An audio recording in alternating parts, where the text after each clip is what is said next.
해빙기 안전사고 예방을 위한 현장 중심의 안전관리 대책이 집중 추진됩니다. 제393차 민방위의 날을 맞아 민방공 대피 훈련이 실시됩니다. 영어 버전 재난안전 알림이 앱이 출시됐습니다. 소방관을 사칭한 범죄가 기승을 부리고 있어 주의해야 합니다. 소방방재청 블로그가 2014 대한민국 블로그 어워드 중앙부처 분야에서 최우수상을 수상했습니다.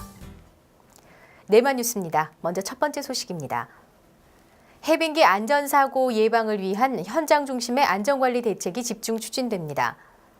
남상호 소방방재청장은 해빙기를 맞아 취약시설에 대해 국과장들이 현장 점검을 실시할 것을 지시했는데요.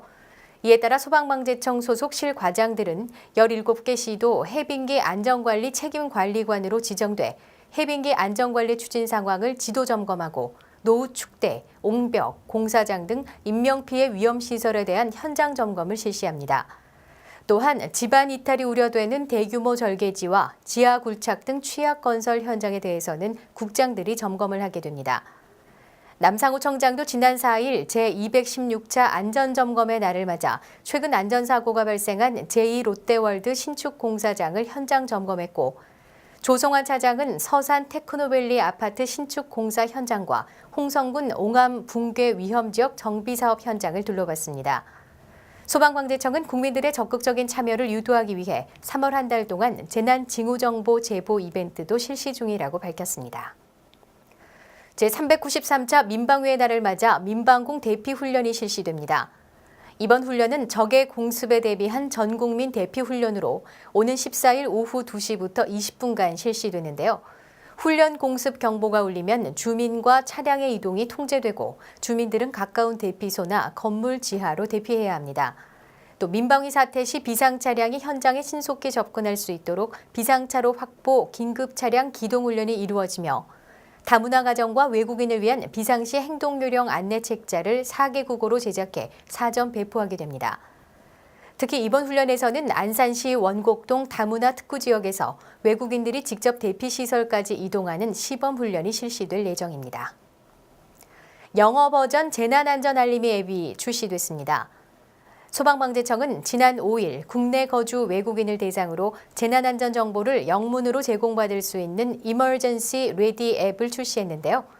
119 전화 신고와 심폐소생술, 소화기 사용법, 응급처치 방법 등 평소에 알아두면 도움이 되는 5가지 행동 요령을 동영상으로 제공하고 대피소 정보와 위치도 전자지도로 제공합니다.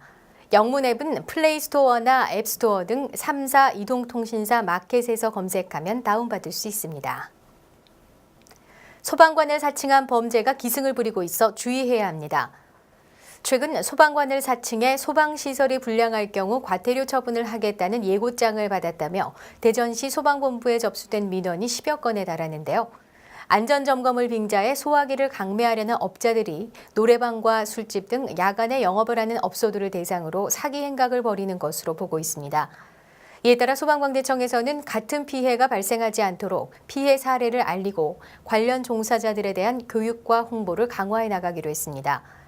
또한 소방시설 점검 통보를 받으면 소방서에 전화를 걸어 사실 여부를 확인하고 점검 공무원의 신분증을 요구해 소속 기관과 성명을 확인하는 등 각별히 주의해 줄 것을 당부했습니다.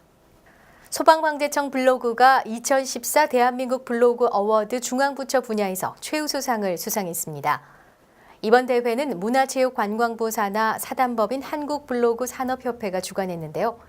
중앙부처, 공공기관, 일반기업 등에서 운영하고 있는 블로그를 대상으로 전문가와 사용자들이 직접 투표하고 심사위원들의 심사를 통해 최종 선발됐습니다. 중앙부처 중에서는 경찰청이 대상을 수상했고 소방방재청과 법무부가 최우수상 기관으로 선정됐으며 시상은 지난 7일 양재동 AT센터에서 열렸습니다.